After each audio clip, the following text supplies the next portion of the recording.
or joining your conference as a participant. For a menu of available commands, press *#.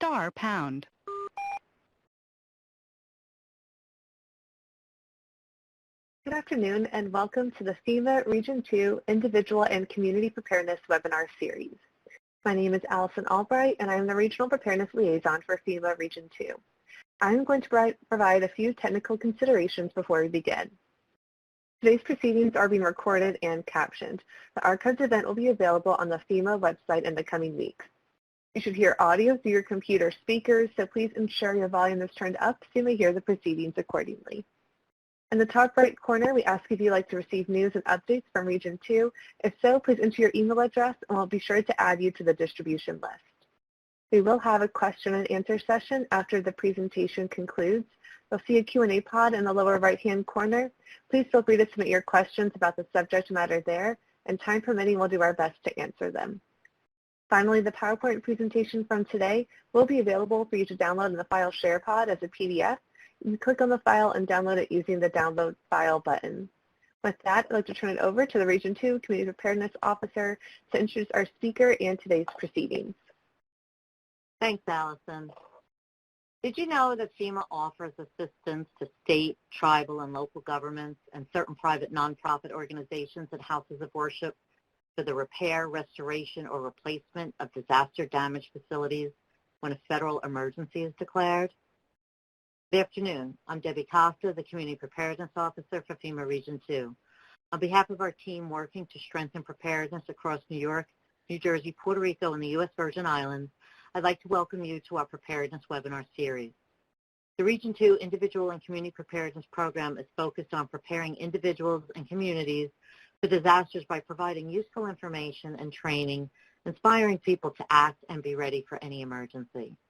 As part of this goal, we're pleased to be hosting today's webinar that will provide an overview of the public assistance grant process for houses of worship and private nonprofits. Carter Mack currently serves as the FEMA Region 2 Public Assistance Deputy Branch Chief. He headed to the team in New York from FEMA's Consolidated Resource Center West in Sacramento, California, where he served as a completed lane manager since the CRC opened in November 2018.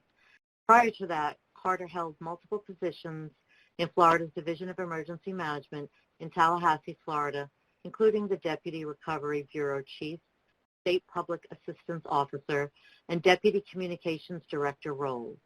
In 2016, Carter served as a FEMA Corps team lead out of the Pacific Region campus. He holds a bachelor's degree and a Master of Public Administration from Florida State University. Carter, I'd like to turn the floor over to you. All right, good afternoon, everybody, or good morning for those of you in a different time zone. I appreciate the introduction and look forward to getting a chance to talk to you all today about public assistance and eligibility for private nonprofits. As mentioned, I am currently the Deputy Public Assistance Branch Chief for FEMA Region 2, and excited to get a chance to talk to you all today. So before we get into the meat of the presentation, I want to set some expectations for you really quickly.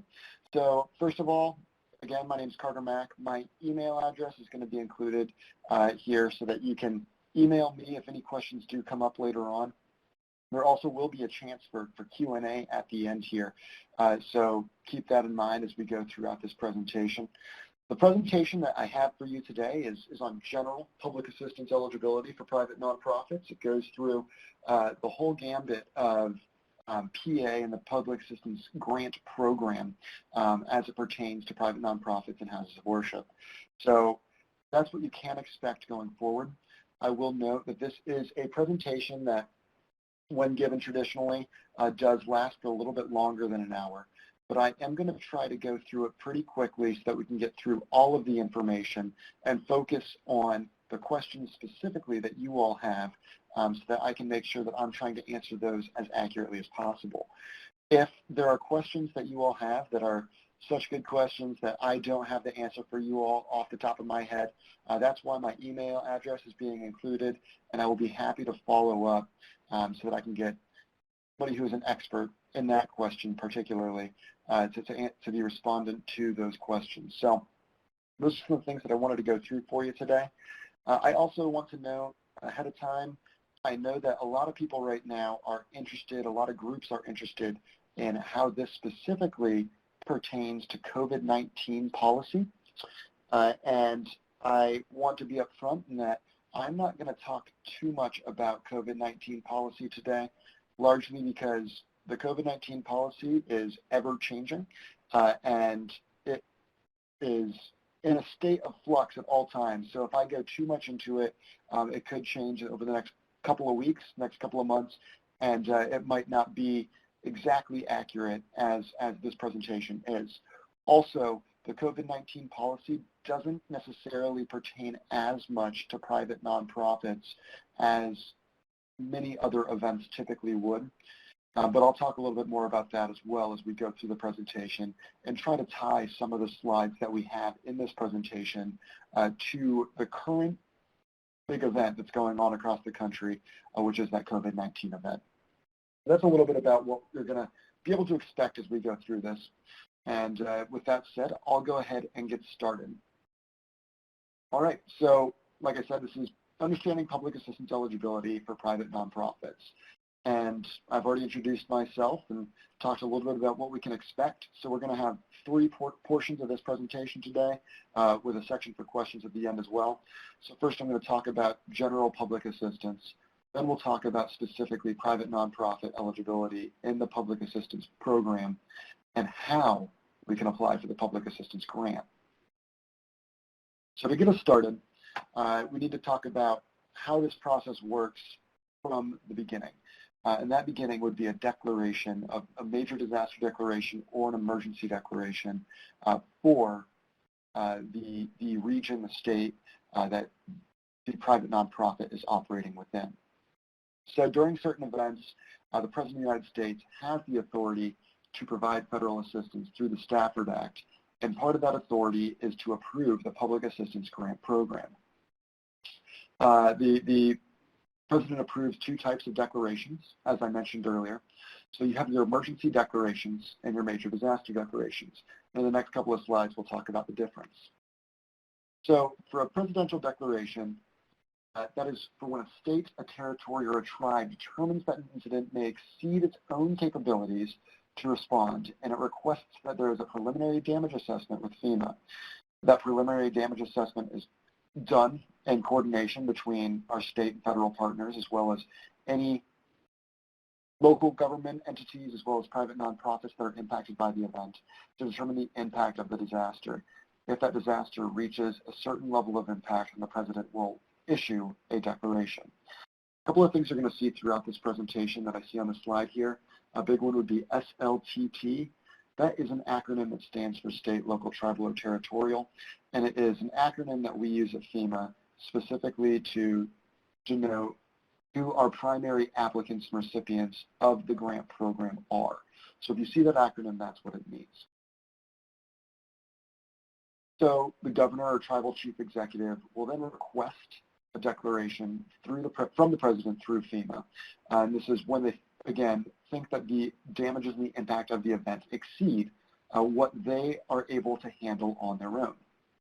In order for FEMA to be able to begin providing assistance, the President must declare that an emergency or a major disaster exists. So, as I mentioned, there's the declaration is established through these items. The first is the type of incident.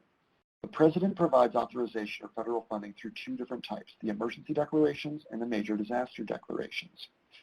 An emergency declaration is a declaration that supplements the state and local or Indian tribal government efforts to provide emergency services such as the protection of lives and property, public health, safety, or to lessen an immediate threat of a catastrophe in any part of the United States. The other one that we see here is a major disaster declaration, and this is what we really think of when we think of FEMA assistance.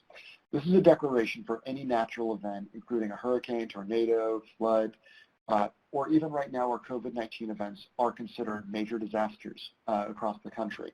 And regardless of cause, the President determines that the damage has reached a level of severity that is beyond the combined capabilities of the state and the local governments to respond.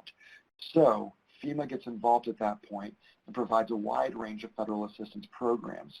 And one of those programs is the one that we're going to be talking about today, which is the Public Assistance Grant Program, which includes funding for both emergency protective measures as well as permanent work recovery costs. So those are the items that we're going to be talking about today.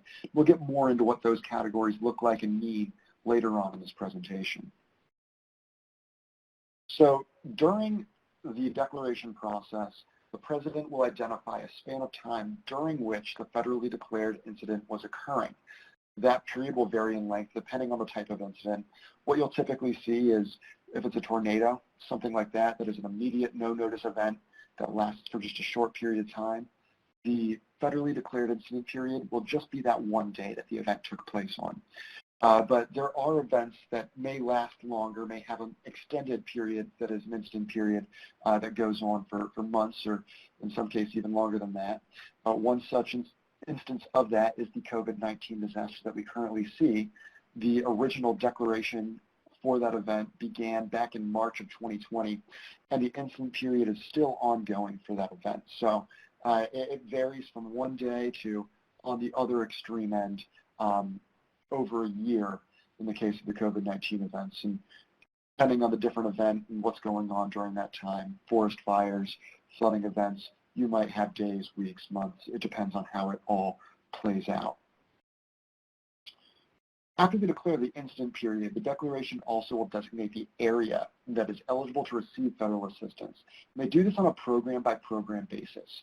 So specifically, if you're looking to apply for public assistance, and you're checking to see what the declaration has established, you want to check to see that there's a public assistance designation in the county that your facility that you are claiming damages for operates in, or exists in. So the declaration occurs for a state or a tribe or a territory, but the designation for assistance itself actually is on a county, parish, tribe, or city level, depending on what the state's normal designations of government are. So for the most part, in the United States, we operate on a county-by-county type designation process. So that's what you want to look for when you're planning to apply for public assistance after a major disaster event. And then there's a determination of which programs are authorized. Again, this is what I was just talking about, but the President will declare an area for individual assistance, public assistance, and hazard mitigation assistance, as well as maybe direct federal assistance. So specifically, what I'm going to be talking about today is public assistance. And public assistance is the cost for damages that occur to a state, local, tribal, territorial government, or private nonprofit in the house of worship that incur costs directly related to the disaster at hand. So that's what you want to look out for, is that public assistance designation in the county that you are currently operational in or your facility exists within. And then the last thing to know is every declaration establishes a federal cost share. Traditionally, per the Stafford Act and per the CFR, the federal share has a minimum of 75% of eligible costs. What this means is for any damage that takes place, 75% of the costs incurred because of that damage will be covered by the federal government in a regular public assistance declaration. If there is an extreme event that exceeds even those capabilities, then the President and his advisors or her advisors will take a look at the costs associated and determine if there is a higher percentage of federal share that should be covered by FEMA or by the federal government. So in some events, such as Hurricane Maria that occurred in Puerto Rico back in 2017, there are some instances in which they will have a higher threshold that the government will cost, or that the government will cover. Also for COVID-19, there are costs that are covered right now at a 100% federal cost share. So none of the costs will have to be covered by the local or tribal or territorial government or private nonprofit. So the next thing that I wanted to get into is specifically how this pertains to private nonprofit eligibility for public assistance. What we see here is the traditional eligibility pyramid for public assistance that we operate under. There are 4 basic components of PA eligibility, as you see here, and it refers to these components as the building blocks of eligibility.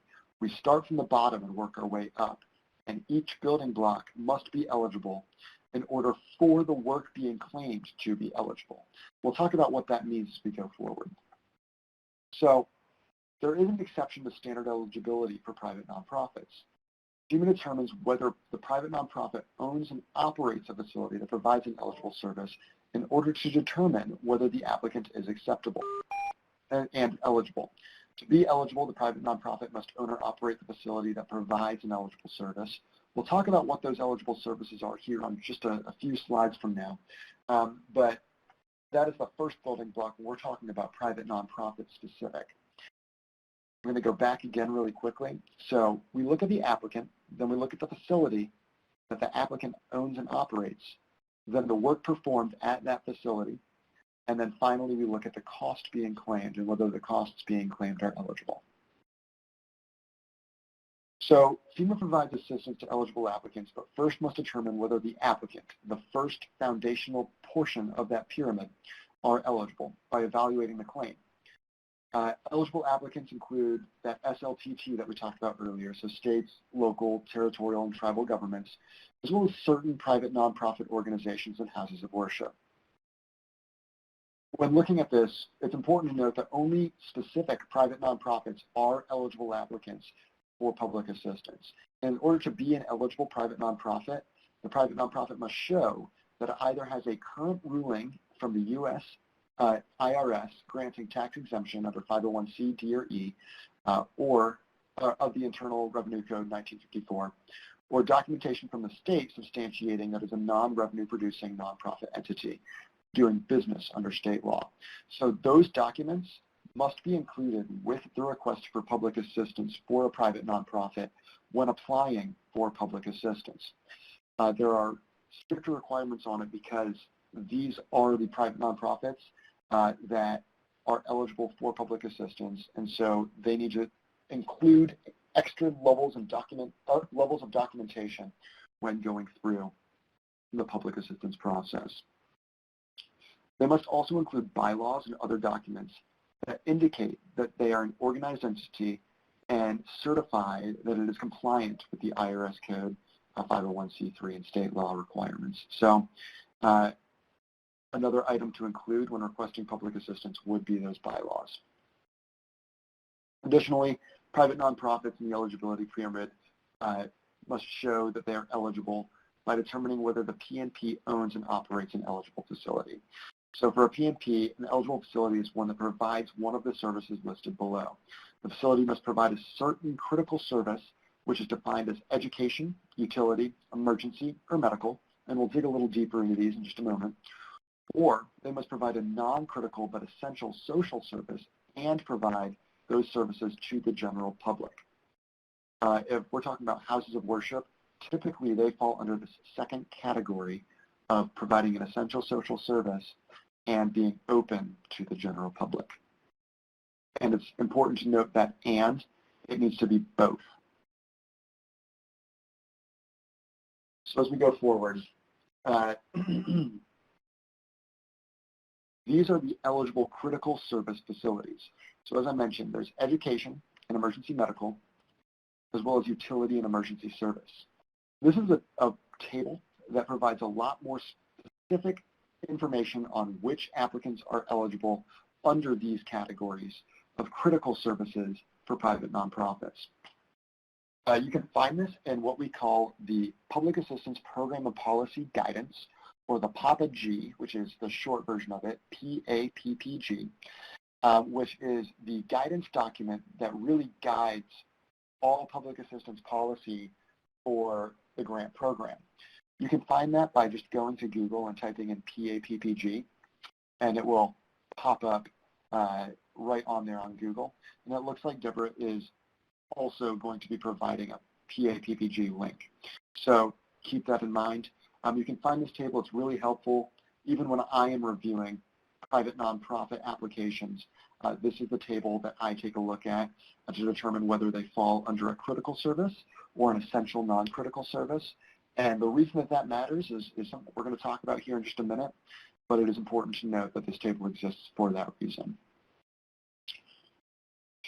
Also, it's important to note that administrative and support facilities essential to the provision of the PNP critical services are also eligible facilities.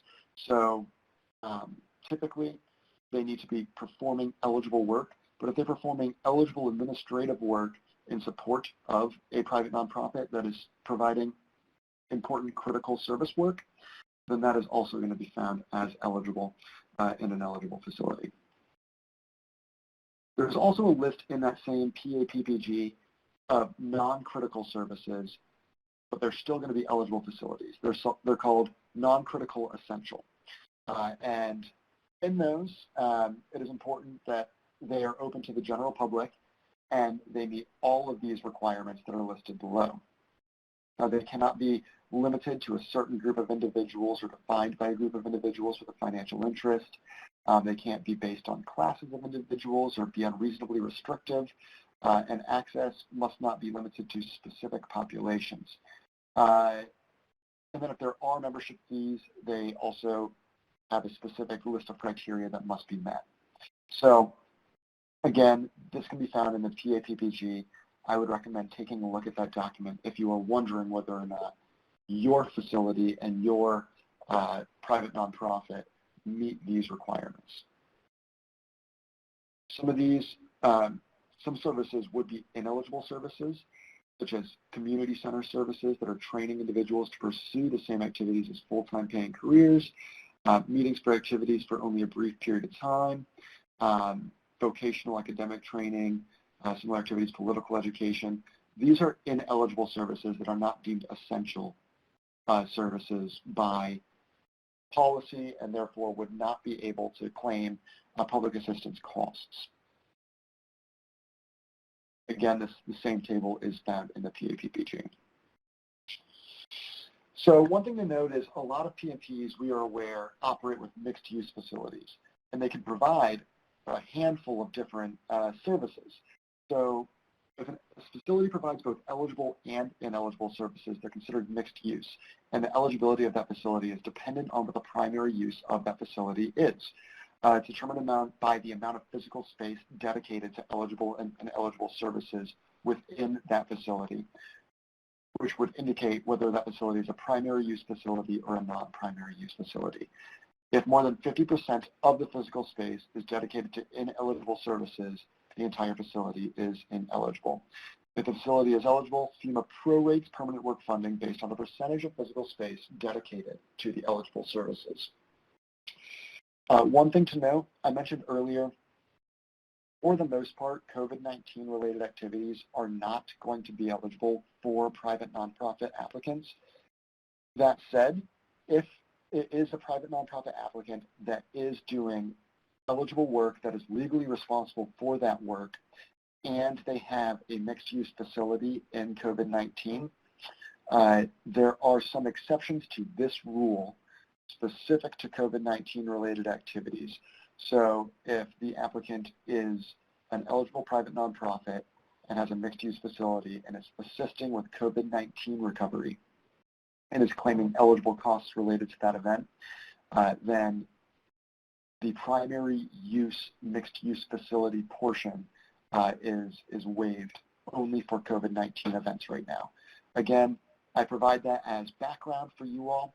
I want you to note that the COVID-19 policy has evolved over time since March of 2020, and so it is ever-changing. If you are applying or have not yet applied, or applied in the past and that wasn't the case, try to keep up to date with the latest COVID-19 policy as it comes out.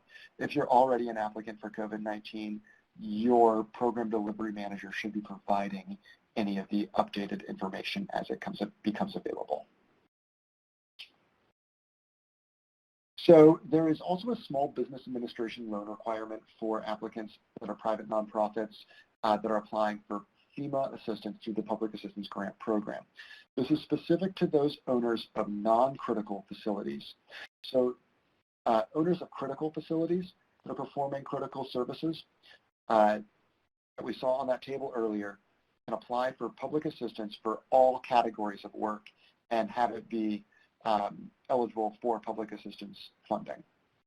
Owners of non-critical facilities must apply to the U.S. Small Business Administration for assistance for any work that is deemed permanent work, which would be anything that is taking place to rebuild after an event occurs. Any damages, even if it's, changing ceiling tiles due to a flood, or taking out the walls and replacing drywall in your facility because of a flood, or cracked drywall due to an earthquake type event. Those types of things would first be applied through the U.S. Small Business Administration for those non-critical essential facilities. For non-critical essential facilities that apply to the U.S. Small Business Administration and are denied a USBA loan, they may apply to FEMA for assistance. If they apply for an SBA loan and the cost of the SBA loan that they are granted does not cover the cost to repair the damaged facility, they may also apply for FEMA assistance for the remaining costs associated with that damage. But for non-critical essential facilities, they must first go through the SBA. And that documentation, that proof of application through the SBA must be included when making a claim to damages in permanent work for any of those facilities. So if the PNP misses the SBA application deadline, including any Small Business Administration approved extension, then permanent work will be ineligible for FEMA PA funding for, again, non-critical essential applicants. If the private nonprofit declines the SBA loan, the PA funding will be limited to the costs that the loan would not have otherwise covered. And this even applies when the private nonprofit cannot accept the terms of the loan due to any bylaws or legal requirements of that applicant, and the SBA therefore denies the loan, which may occur when the entity does not meet a collateral requirement. So those are extra items to keep in mind for those non-critical essential facilities. And this flow chart also is in a fact sheet that I believe will be uploaded. All right, so what we have here is a couple of scenarios, and I'm going to fly through these scenarios today because we don't have much back and forth opportunity on this. But what we see here is a 501c3 organization whose office is in Aloha County and provides youth programs in both counties, applies for public assistance. The major disaster is designated in Palm County, and public assistance is approved. The Change the World office was damaged due to flooding. Are they eligible for an applicant facility for public assistance? So in discussing this, because the organization's office is in Aloha County, which is not declared, they would not be eligible for public assistance. The damages occurred in Aloha County, which did not get a designation for a federal disaster. Even though they work in Palm County, since the facility itself is in Aloha County, it would not be covered by the Public Assistance Grant Program. For the next scenario, the food bank of Greene County owns a large warehouse which is used to store and package food. To offset their costs, they rent out about 15% to a bakery next door to use as overflow. When Greene County has a major disaster declared, the food bank has been damaged. This is a mixed-use facility. Would they be an eligible applicant? Since the PNP owns the entire facility and more than 50% of the facility is eligible, then the applicant and the facility itself would be eligible for public assistance. This is through the mixed-use information that I mentioned earlier, and could be prorated to the cost of the facility that actually covers the food bank, which would be about 85% in this case. And if that were the situation, the program delivery manager that is assigned to work with this applicant specifically would help them through that process and let them know what that looks like as far as how they would go about applying for it, but they would be eligible for public assistance. All right, so we got through our first two building blocks of public assistance for private nonprofits. Again, those were applicants and then facilities. Now we're going to talk about work, which is the third building block on the eligibility pyramid.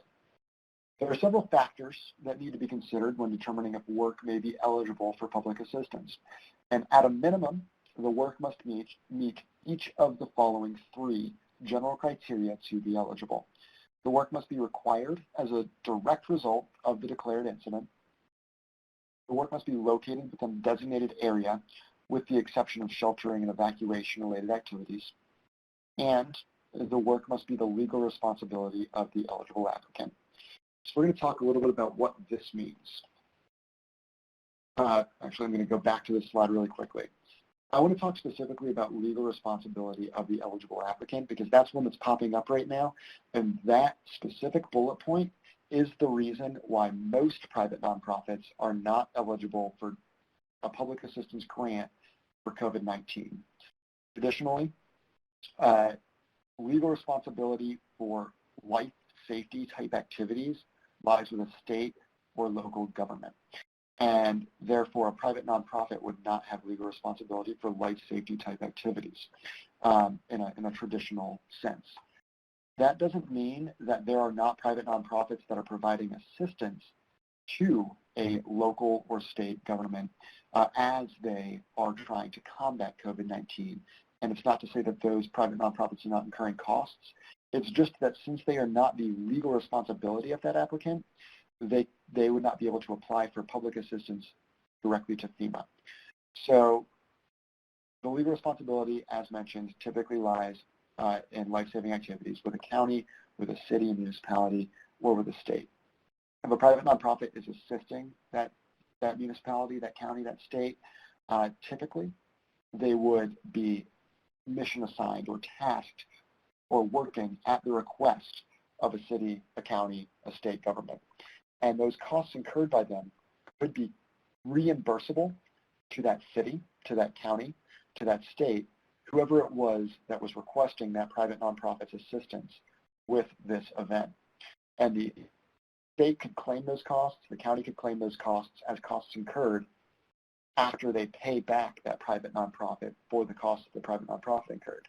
So basically, while a private nonprofit might not be directly eligible for public assistance in some of these events, and I'm just using COVID-19 as an example because it is the big one that is currently in the front of everybody's minds for life safety, but this applies to all events.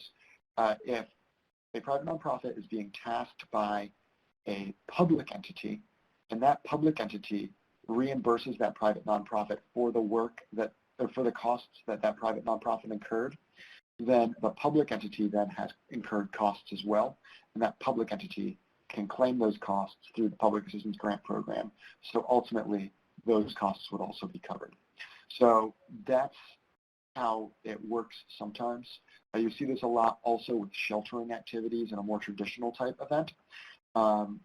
If, for instance, a school, a private nonprofit school is used for sheltering related activities, the traditional applicant would actually be the county that is asking to use that school for a sheltering activity, and the school's costs incurred would be covered by that county or state or whomever it was that asked them to open up as a shelter. So those are just some items to keep in mind when we talk about legal responsibility.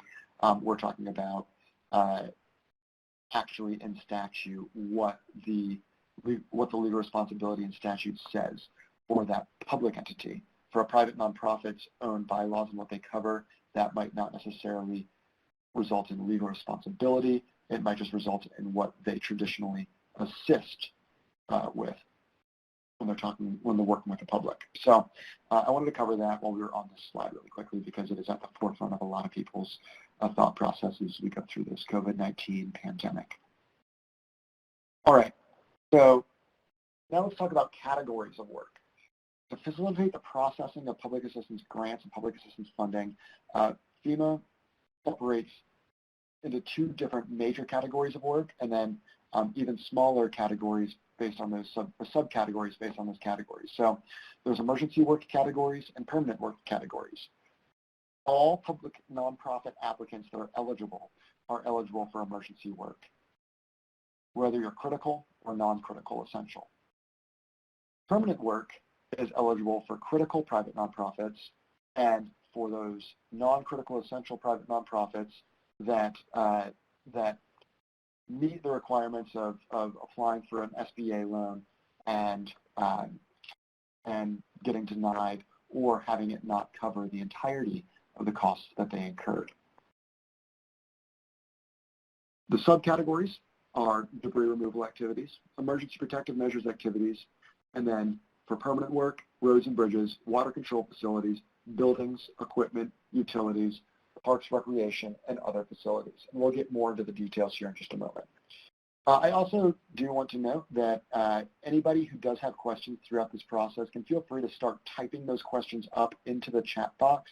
I know that Deborah is keeping track of all of those questions as we go through, and that way we'll have questions ready for the Q&A at the end. So that is something I do want to know as we go through this process. And I know I'm going through very quickly, so I will not be surprised if there are many questions as we near the end. So again, the categories of work that we have here, category A is debris removal activities, and it is really exactly what it sounds like. And some of this might be old hat for anybody who has applied for public assistance in the past. But category A debris removal activities are generally eligible when the work eliminates any immediate threats to lives, public health, and safety, eliminates any immediate threats to damage to improve to public-private property, and ensures the economic recovery of an affected community and mitigates risks to life and property. It is, like I said, exactly what it sounds like. It's removing vegetative debris, removing any construction and demolition debris from public facilities or, in certain cases, private nonprofit facilities. For category B, emergency protective measures, this is one of our biggest categories of work, and it covers all emergency protective measures conducted before, during, and after an incident if those measures eliminate or lessen the immediate threat to lives, public health, or safety, or eliminates or lessens immediate threat to significant additional damage to public or private property in a cost-effective manner. So to be more specific on this, emergency protective measures would be things like emergency services and police, EMS, firefighters. For private nonprofits, a lot of the times we see volunteer firefighter facilities. It would also include flood fighting type work. It would include any work that is done to build up anything that's going to make it so that the permanent facilities do not have additional damages as a result. So it could be providing tarping for roofs so that those roofs don't leak during a major rainfall or tropical storm, costs with boarding up a facility. It really depends on what's being done, but this kind of runs the gambit. Also, sheltering facilities are captured as Category B emergency protective measures, and a lot, if not all, of the COVID-19 related activities are currently being captured as Category B emergency protective measures because they are measures that are being done to eliminate or lessen threats to lives. So those are the things that you really got to keep in mind. If you want more specifics on what this can look like, I again urge anybody to go to the Public Assistance Program and Policy Guidance, PAPPG, and look at the Category B section. There is a wonderful comprehensive list in that document that will lay out all sorts of different work types that are captured under Category B. And it also leaves it pretty general because sometimes there are new events, like the COVID-19 event, that require us to be flexible in what we consider to eliminate or lessen an immediate threat. So there is flexibility inherently built into the policy. All right, so there's some considerations in Category B for private nonprofits. For private nonprofits, eligible emergency protective measures are generally limited to activities associated with preventing damage to eligible facilities and its contents. So this would include emergency repairs necessary to prevent further damages. I've mentioned tarping roofs or boarding up facilities to prevent infiltration of rainwater. That is a very, very common Category B measure.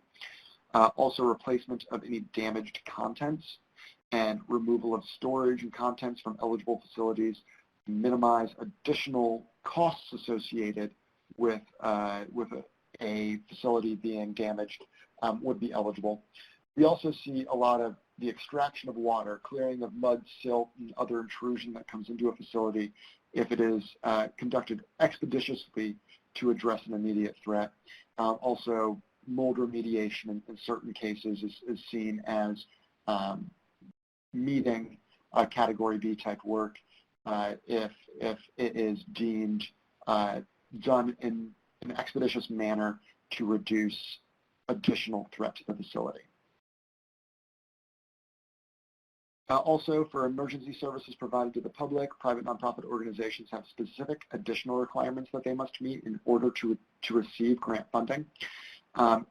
If they are services that are usually the responsibility of an SLTT, a state, local, tribal, or territorial government, then they might not be eligible for a private nonprofit. Therefore, a private nonprofit must show that the services are at the request of and certified by the legally responsible government entity. And FEMA provides public assistance funding through that government entity as the eligible applicant.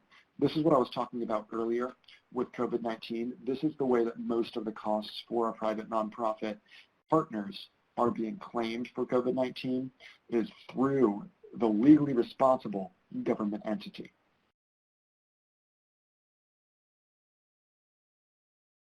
All right, so that is it for categories A and B.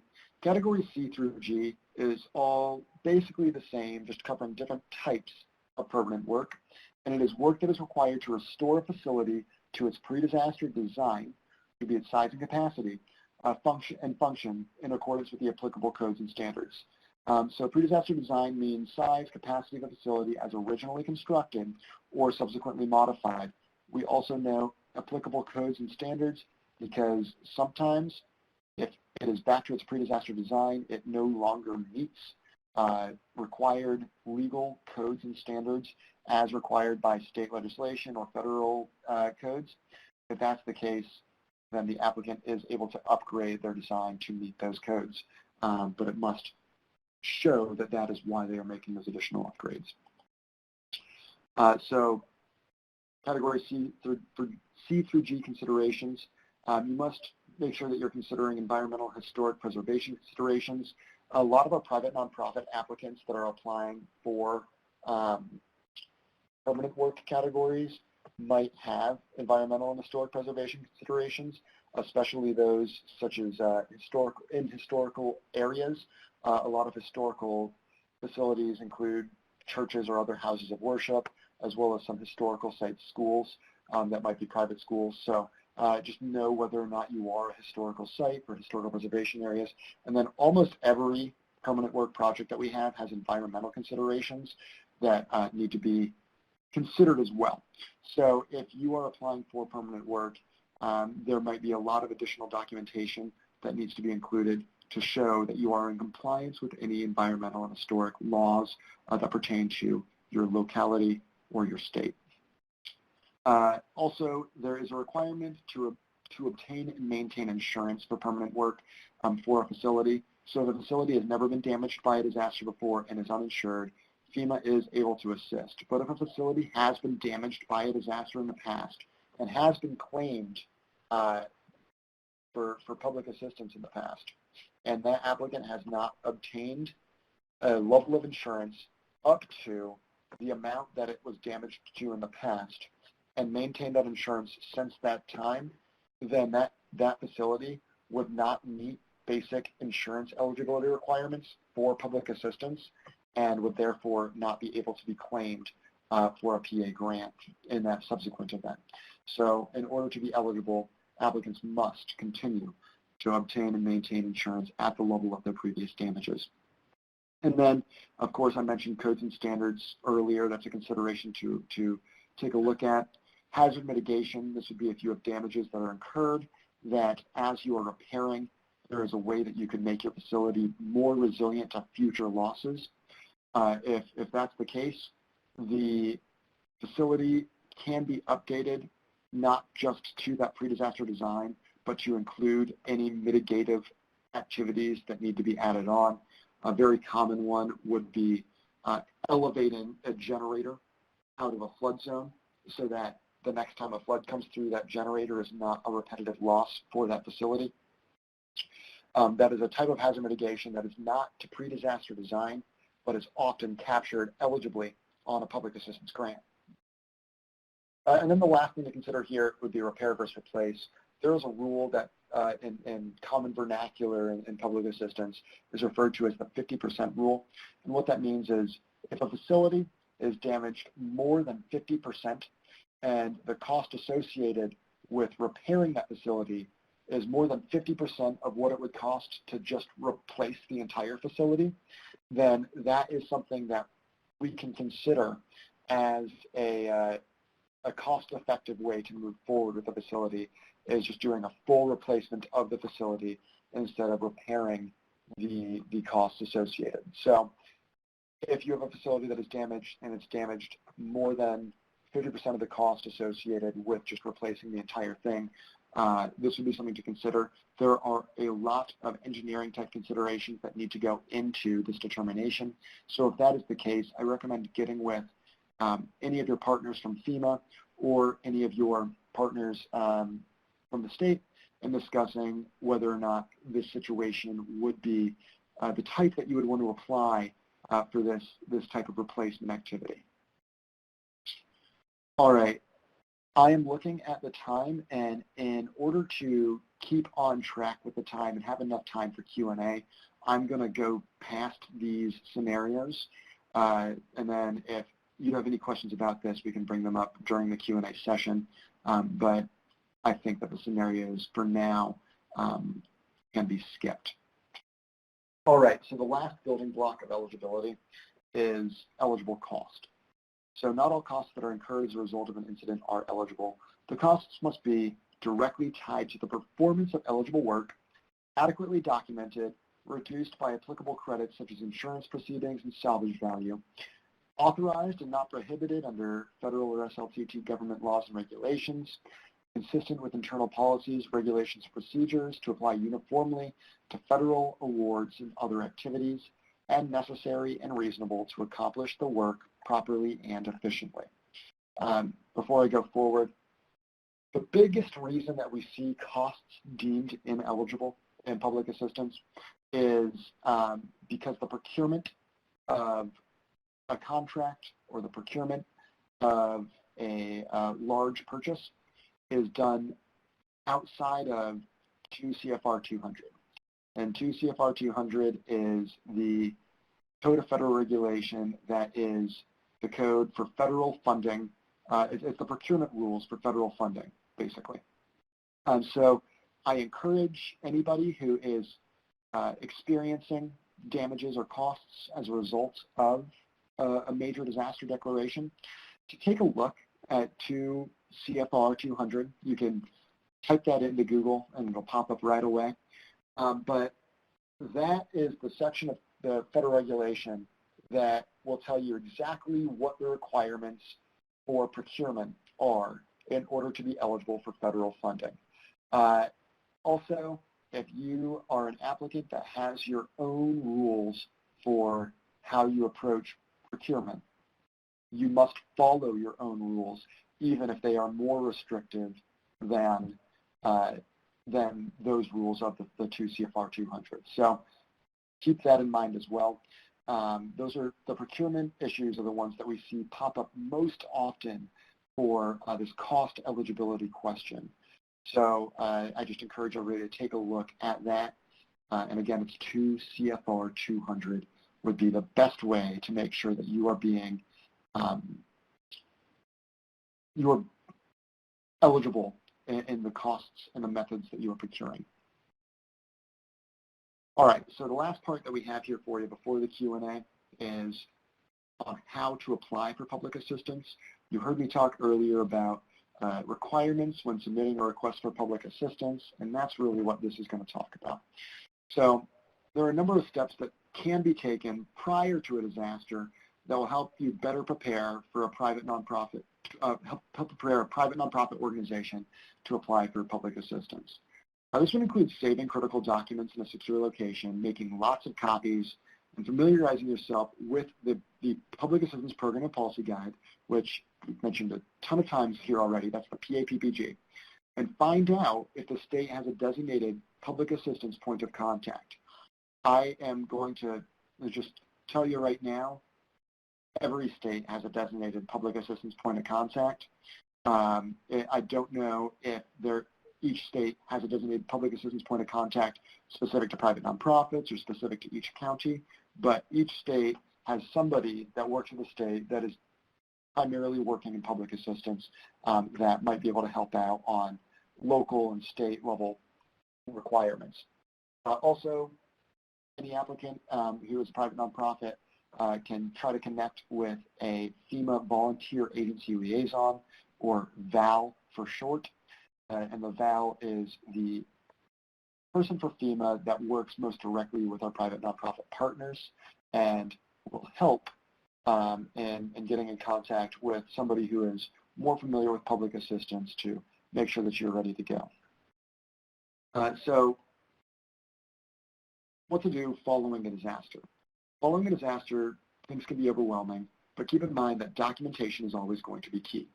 So always photograph anything that's been damaged prior to making any repairs, if that is reasonable for you to do, because you want to show that it was a direct result of the disaster, and then you want to show the work that was performed. You can also take pictures after the repairs to show what was done, especially in this mostly virtual environment that we are currently operating. Those types of things really help us out a lot, speed up the process. You can also always contact any local or state emergency managers to begin the application process to submit a request for public assistance, or what we call an RPA form. If you don't know who you need to contact, you can reach out to the state or to the VAL, as I mentioned before.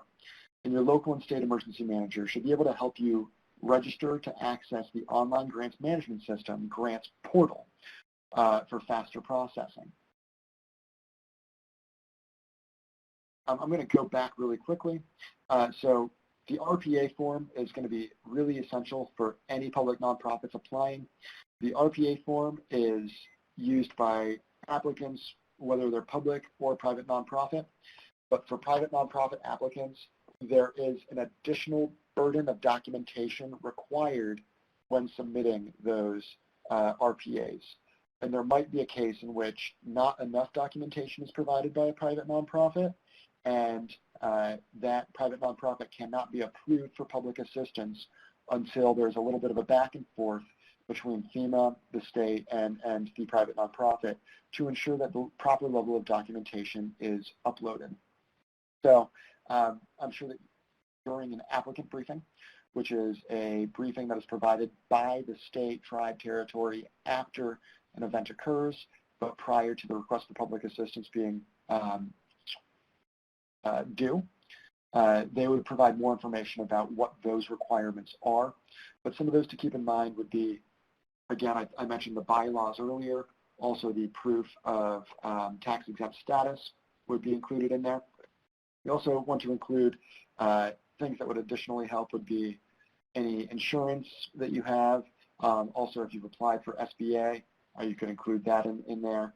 But there's just an additional layer of documentation requirements involved with private nonprofits, and you'll want to work with the state and listen to that applicant briefing to make sure that you have all of those in line and ready to go in the event of a disaster. All right, so the Grants Manager and the Grants Portal tool is a two-part online platform that's used to formulate and track awards. Grants Manager is our internal platform that's used by FEMA, and Grants Portal is the external platform used by applicants, recipients, and subrecipients to manage their projects. What we mean by applicants, recipients, and subrecipients: applicants is anybody applying for public assistance. A recipient would be the state, tribe, or territorial government that is overseeing it.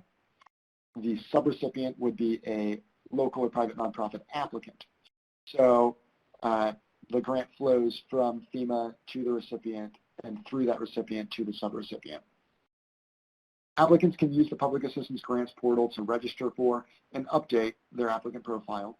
That is also where they will submit their request for public assistance and upload their project documentation that I was just talking about.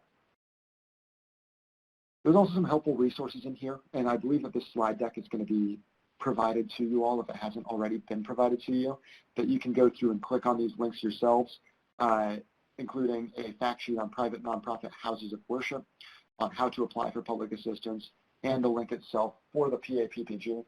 The PAPPG has gone through several iterations. We are currently on an iteration that came out last year, which is the Public Assistance Program Policy Guidance version 4. And version 4 includes a lot more information on some of the stuff that we were talking about, especially with houses of worship.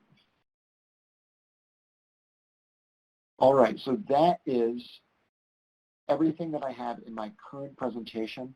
I finished right around an hour, which I was blazing through that presentation. So I apologize if I was going a little too quickly, but I wanted to make sure that I got through everything today and gave you all an opportunity to ask me some questions. Before we get to the question and answer portion, I also want to know my email address is being included for you all. If there are questions that I am unable to answer off the top of my head, I do not want to leave you all hanging, but I also don't want to accidentally provide any false information. So I will take those questions and make sure that we are following up with the participant list that is on this call to answer those questions once I have a chance to reach out to my subject matter experts. So that's what I've got for y'all today. And at this point, I am going to open it up to the Q&A, and I believe Deborah is going to help out with that. That's correct. I was actually just looking up your email address to see if we could put that in the chat for folks. And Allison, if you could verify the links on the slide before this. Somebody said in the download that they weren't live, so if you could just verify that. So, Carter, are these grants only available after a declaration?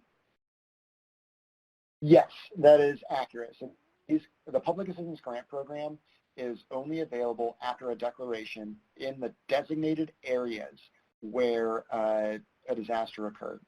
So you want to make sure you're looking up which counties, parishes, or other entities are designated in the federal declaration. And all of that information can be found easily online. And your state should also be able to help in identifying whether or not you fall within one of those designated areas. And to take it one step further there, Deborah, these grants are 100% reimbursement grants. So these are grants that are only eligible for costs that are already incurred. We do not provide advance funding. The funding is for costs that have already been incurred, and we provide reimbursement through the Public Assistance Grant Program, which is why they are only available after a disaster. Okay. And is there typically a deadline for when a house of worship or PNP is able to submit for the grant funding for the reimbursement? Yeah, so that's a great question. Typically, the deadline for submitting a request for public assistance will be included in the official declaration. It is traditionally a 30-day declaration, 30-day request for public assistance deadline.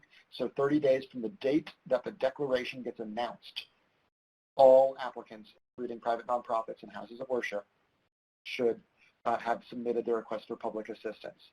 The only time that that would be different would be if the state has deemed the event to be so catastrophic, so high level in its damages that they need to extend that deadline. They would make that request, the state or the tribe or the territory would make that request to the federal government, and we would determine whether or not we agreed. And typically, if it's at the level where they're requesting it, we give it very strong consideration. And at that point, the new deadline will be publicly made available, but it sometimes can be extended in that regard. Also, if you are in a state that gets a declaration one day, but your county or parish or jurisdiction is not one of the designated counties until later on, 2 weeks after the initial declaration, then you have 30 days from the date that the county is designated. So your deadline might be different than that of your neighbors in a neighboring county. Okay, so just to pull from real real experiences, and just to bring it back to the region a little bit. So let's say during Sandy, maybe there were only 9 counties designated initially, and then after a week or two, the remaining, whatever it is, 10, 11 counties were designated. Their clock would start ticking from when their county was designated. That is exactly right. Absolutely. Okay. And in the same respect, would, and I'm not sure if this happened or not, but I think it did for IA, so I'm guessing it may have for PA as well. But in the case of Puerto Rico, after Hurricane Maria, was the public assistance application period extended for that territory? Yes, the public assistance application period was extended after Hurricane Maria, and the public assistance application period has been extended even more recently, and even some smaller scale events than a Maria level event, because part of it that is also considered when that request is made to the federal government for an extension is whether or not the applicants have had ample opportunity to identify their own damages. So sometimes in a flooding event, if it takes a long time for the floodwaters to reduce, then an applicant might not know whether or not they have a lot of damages until later on. So that request for an extension does occur every now and then, even if it's not what you would consider, a huge, large-scale level 1 event. Okay, great. For houses of worship that have a school, would the school also qualify? So that is a great question. Yeah, the school itself, if it's a private nonprofit school, assuming that it meets the other eligibility requirements for an applicant, could be an eligible critical services applicant for public assistance. So it would be eligible under that first table that I mentioned in the Papa G. That would mean that it is eligible for all categories of work, regardless of an SBA loan. The other portion, the worship portion of the house of worship, would be deemed a non-critical essential component. And if the school and the worship area share a space, then that would be a mixed-use facility, and FEMA would identify based on that mixed use whether or not 50% of it is the school, 50% of it is the worship space, etc. So in short, yes, the school component would also be eligible, and it would be eligible as a critical service rather than a non-critical essential service. And would that be true if that house of worship had a child care center as well? The child care center, I would want to take a look at that table again. I believe the child care center would also be an eligible facility, but I don't know if the child care center would be, off the top of my head, whether we would consider that a critical or a non-essential, a non-critical essential. So I believe that it would be able to be captured. I just don't know for certain whether or not it would be critical essential or non-critical essential. Okay, okay. What type of state certification can be used to prove eligibility?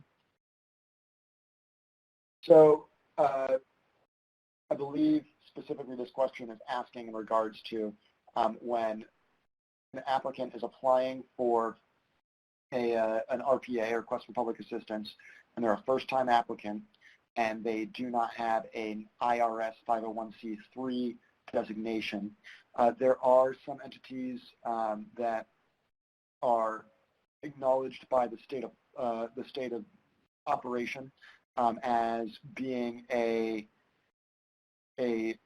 tax exempt at the state level. So if there is a letter that is from a state government official noting that this organization is a tax exempt at the state level organization and is providing a critical service, etc., those types of documents would typically be uploaded. It's hard to say on a nationwide scale what state designations are going to be allowable and not allowable. We try to we take a look at those on an individual basis and work with our states to make sure that those certifications are accurate. But it really is, we look at those on a more case-by-case if they're proving their eligibility using state certification rather than one of the federal, IRS designations. Okay. Is there a required amount of time that the facility has to be in existence in order to apply for public assistance? So I would say typically the answer to that would be no. The exception would be if the entity did not exist prior to the event and was set up in response to the event, that applicant would not be eligible for public assistance because the applicant the damages for this applicant would not have occurred as a direct result of the disaster because they were not existent prior to the disaster, if that makes sense.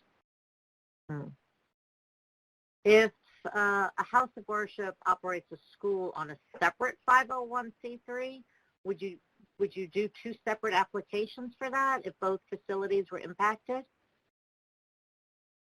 So we have seen that in the past, and it depends, really, is the best way to put it. If the two entities, rather, they're different 501c3s and they're unique enough in their designations that it wouldn't make sense for them to be the same applicant, then that would be fine. If it is the exact same, governing body in every way, except for just two different facilities themselves, then we would talk about having it as one applicant. So it really would depend. Okay. So that would be my answer there. But we've seen it kind of both ways. Okay. Who can PNP cultural stewards reach out to if they have questions pertaining to COVID-related PA support before applying for public assistance? So I would always encourage any of our applicants that are at that level to really start out by working with the state that they are working within. The state itself, or the tribe or the territory, is their major role is serving as the liaison between the federal government and the applicants. So the state typically has all of that information readily available. So that would be my primary point of contact for anybody. The other additional layer, I guess, would be if we mentioned the vow earlier, and then if there are anybody that you have a contact with, there's a program delivery manager, if there's somebody like that you've been working with, they should be able to provide that information as well. Okay. Carter, if a PNP qualifies for SBA, but obviously the amount of the loan is lower than the total amount of damages, is the PNP still able to apply for FEMA assistance? Yeah, so the PNP can apply for FEMA assistance, and the FEMA assistance will cover the costs associated with, first of all, any emergency work, so categories A and B, as well as any costs associated with permanent work that are not covered by the SBA loan. So if the applicant has applied for an SBA loan, the loan does not cover all of the costs of the damages, then the public assistance grant can cover the, I guess, the difference between cost incurred and cost covered by the loan. Okay. Does the grant only apply to physical damage to a facility? So, no. The physical damages associated with a facility would be typically considered permanent work, but any work that is done, in a category A or B, those would be sometimes non-physical in nature. Costs associated with operating emergency services, those are non-physical in nature. But I don't know specifically what the costs being asked about in this question would be. But categories A and B, those emergency work categories, those are typically your non-physical in nature type damages associated, monetary level damages. Okay. If there's a declaration and someone wants to find out whether or not their county has been designated, what's the best way for them to go about doing that? So all designations are made publicly available on the FEMA website. Also, I would, again, encourage anybody who is considering public assistance as a route taken to recover from a disaster to be in direct contact and coordination with your state counterparts, because the state counterparts will have the latest up-to-date information. So I would reach out to the states to see if they have heard anything on a designation for the county, parish, or jurisdiction which your entity operates. But those would be the two places that are most readily available. Can you provide an example of an AA legal responsibility that a house of worship might have?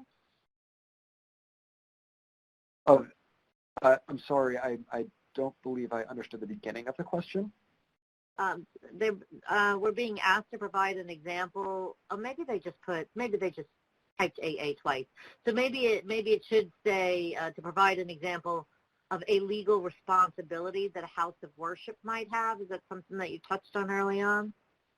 Okay, yeah. So I guess the way that it's looked at for a house of worship would be if there are, first of all, damages directly related to that house of worship and maintaining that facility. So if there are, if you have a house of worship and you are trying to stop that house of worship from being further damaged by a flood event, by a hurricane, by whatever type of disaster is coming through the area. And so you are performing emergency work activities such as boarding up the windows or tarping the roof or trying to remove silt and sand from the inside of the facility to avoid continued damages.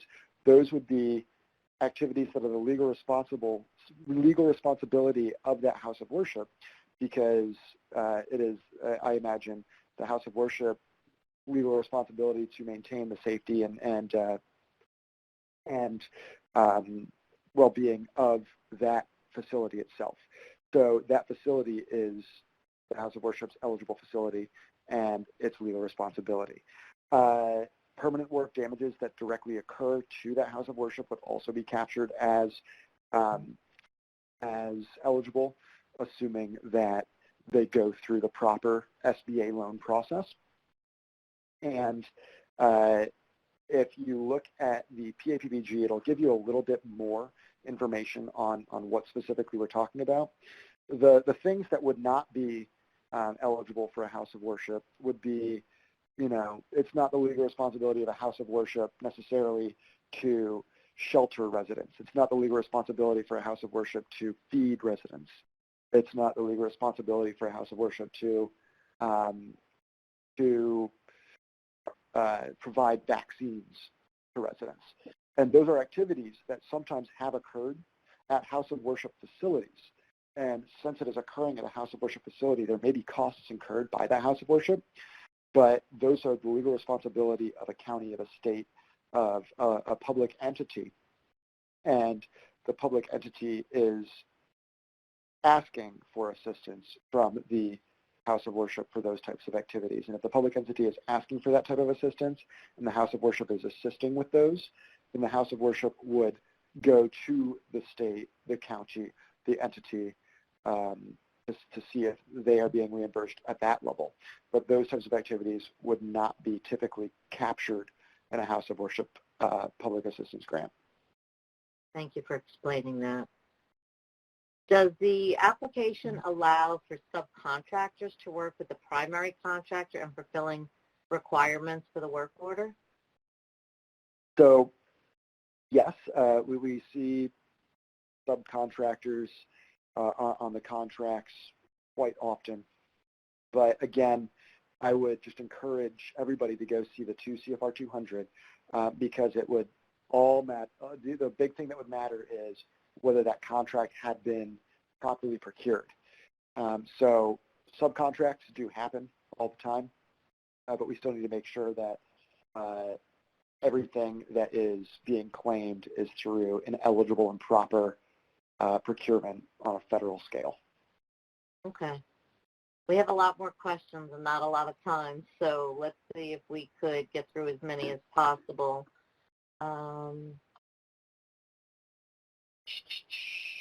Can assistance still be applied for Hurricane Maria? I think it's well past 30 days on that. Right. So that would be the RPA period has closed for that event. Right now, if you are not an applicant for Hurricane Maria, I don't believe that there is a window of opportunity to apply for public assistance at this time. Okay. Are houses of worship considered synonymous with private nonprofits for the purpose of public assistance?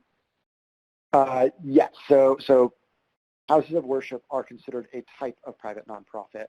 The policy guidance that we have, and to kind of go a step further with that, I guess, the original inclusion of houses of worship in the policy went back to 2018 when houses of worship were considered similar to community center type applicants. So that's kind of the general realm in which the private nonprofit house of worship eligibility group got put together.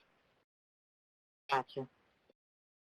Is providing emergency communications to assist law enforcement, fire, health, etc., included in Category B emergency protective measures? That would be considered a Category B emergency protective measure, but again, if you are a private nonprofit, that might not be a legal responsibility of yours. It might be such that the eligible applicant would be the actual law enforcement agency or EMS agency that you are working with, and that agency would be the eligible applicant, and you would be one of their incurred costs. Okay. How about nonprofits that provide residential housing for people in recovery, mental health diagnoses? So I don't know off the top of my head every specific subcategory of private nonprofit eligibility. I would just encourage everybody, if you have a question about those specifics for private nonprofits and which ones are and aren't eligible, to take a look at the PAPG, the PAPPG table that I showed earlier on in this presentation. That table lays out very specifically what types of applicants would be and wouldn't be eligible for public assistance. Okay. And I think that would go to this next question as well, asking about a nonprofit working with domestic abuse. They would have to be contracted by the state in order to be considered as an eligible applicant? Again, I would not want to speak specifically on that one, just because the table itself is going to be the best place to look for that. And if I got this RPA, that is where I would be looking when determining the eligibility. What recourse do veteran organizations have for public assistance when they are tax exempt under Section 508 but are not a C or a D category?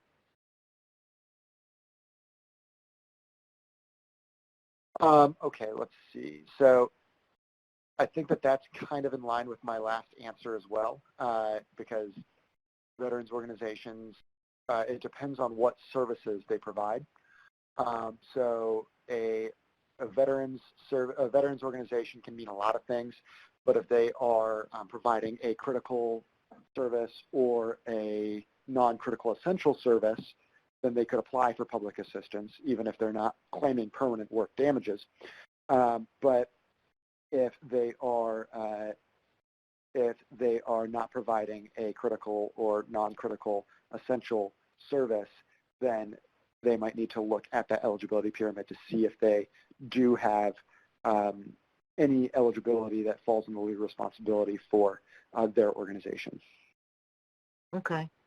We're being asked if the Virgin Islands is included, and this is just for reimbursement.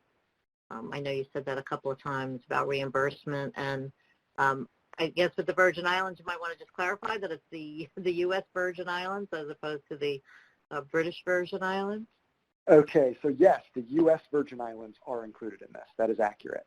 The U.S. Virgin Islands and private nonprofits within the U.S. Virgin Islands would be eligible and have been eligible in the past. Okay. We're also being asked where to go to see if there are any grants already available for houses of worship. So that I don't know as much because my area of expertise is the Public Assistance Grant Program. I know that there are many, many grants through FEMA that are administered that are available for all sorts of applicants, but I really only work in the Public Assistance Grant Program, which is the direct reimbursement after a federally declared disaster. And I would just add that there is a grant called the Nonprofit Security Grant Program, and that is done directly with the individual states and territories. And I believe the notice of funding opportunity for that probably went out in the last 30 days. So if anybody wants to look that up and be in touch with your individual states, they can provide more information on the application period.